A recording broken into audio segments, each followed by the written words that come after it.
sentence, could it say that the legislature shall create a heritage fund to be invested in conservation purposes? And if it didn't specify the amount, then would it be permissible under this legislation? Senator Hogue. Mr. President, yes, I believe that it would, and the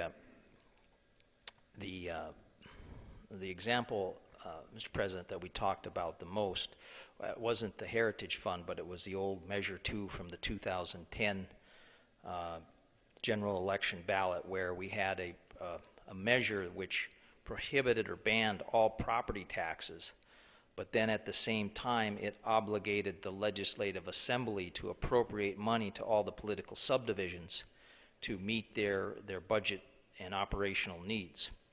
Now, under this provision, that measure would still be permissible, except it could not direct the legislature to appropriate that money, but what they could have done is say, we're banning property taxes, and you have to authorize political subdivisions to have the ability to raise revenue for their operational expenses.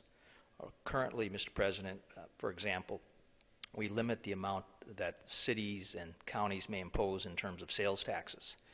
And that measure could have said, you must permit, we're eliminating property taxes, and you must permit the political subdivisions to substitute that loss of revenue with whatever source of revenue they choose to impose, either through sales taxes or other forms of taxes. The example that or the question from the senator from District 2 would also be permissible, as long as we're not embedding a stream of spending in the Constitution. So that would be perfectly acceptable. Senator